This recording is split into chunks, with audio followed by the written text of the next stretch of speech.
শ্রম কোড নিয়ে ধর্মঘটের ডাক, যেটা এর আগে কোনো ধর্মঘটে এই ইস্যুটা ছিল না।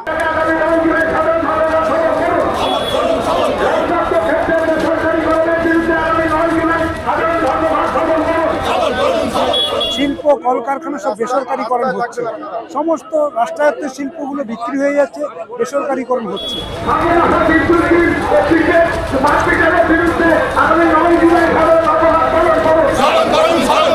গ্রাম বাংলাতে গরিব মানুষ তাদের যে 100 দিনের কাজ সেটাকে গ্যারান্টি করতে হবে।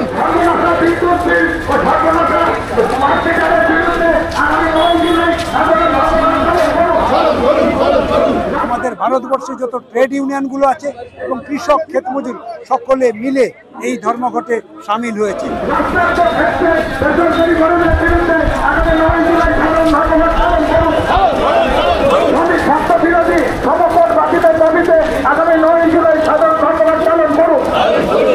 ধর্মঘটের প্রেক্ষিতে একটু আলাদা, শ্রম কোড নিয়ে ধর্মঘটের ডাক, যেটা এর আগে কোনো ধর্মঘটে এই ইস্যুটা ছিল না। মানে শ্রমজীবী অংশের মানুষের সাংবিধানিক যে অধিকার ছিল সেই অধিকার খর্ব হতে চলেছে। এটা একটা মারাত্মক ক্ষতি গোটা দেশের শ্রমজীবী অংশের মানুষের, কারণ তারা তাদের মজুরি কত হবে এ কথাটা তারা বলতে পারবে না। মজুরি না পেলে আন্দোলন করবে, সেই আন্দোলন করার অধিকার তাদের থাকছে না। জমিগুলোকে যেভাবে হস্তান্তর করা হচ্ছে সেই জমিগুলো গরিব মানুষ আর পাবে না। শিল্প কলকারখানা সব বেসরকারিকরণ হচ্ছে, সমস্ত রাষ্ট্রায়ত্ত শিল্পগুলো বিক্রি হয়ে যাচ্ছে, বেসরকারিকরণ হচ্ছে। আমরা চাইছি এই সমস্ত শিল্প বেসরকারিকরণ না করে সরকারের হেফাজতে রেখে স্থায়ী চাকরির ব্যবস্থা করতে হবে। গ্রাম বাংলাতে গরিব মানুষ তাদের যে 100 দিনের কাজ সেটাকে গ্যারান্টি করতে হবে। আজকের এই সমস্ত কাজ এই রাজ্যে দেখবেন যে মানে 3 বছরের বেশি এই কাজ বন্ধ, আইন থাকা সত্ত্বেও আইন ভাঙছে।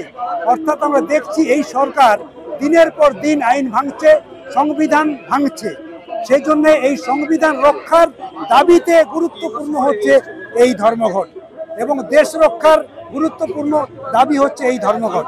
সেই জন্য এই ধর্মঘটে সব অংশের শ্রমজীবী অংশের মানুষ একটা জায়গায় হয়েছে।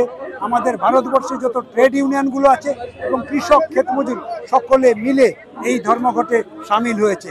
আমরা চাইছি আগামী দিন গরিব মানুষ তাদের যে অধিকার হারাচ্ছে সেই অধিকার ফেরত দিতে হবে। সংবিধানে যে অধিকারগুলো ছিল তার সেই অধিকার কোনো কারণেই খর্ব করা যাবে না, সংবিধানের সেই ধারা পাল্টানো যাবে। গ্রাম বাংলাতে মানুষের যা ছাড়া, গ্রাম বাংলার মানুষ তার জীবনের অভিজ্ঞতা দিয়ে এই সরকার এবং রাজ্য সরকারকে উপলব্ধি করছে কিভাবে তাদের ছেলে মেয়েদের শিক্ষা স্বাস্থ্য কি কঠিন অবস্থার মধ্যে পড়েছে, সেটা মানুষ উপলব্ধি করছে। গ্রামে গঞ্জে সাংঘাতিকভাবে ছাড়া দেখেছেন আপনার ব্লকগুলোতে, পঞ্চায়েতগুলোতে ডেপুটেশন হচ্ছে দাবি নিয়ে, কাজের দাবি নিয়ে, অধিকারের প্রশ্নে। ফলে মানুষের উপস্থিতি প্রমাণ করছে এবার এই ধর্মঘটে অভূতপূর্ব সাড়া পাওয়া যাবে অন্তত গ্রাম বাংলার মানুষের।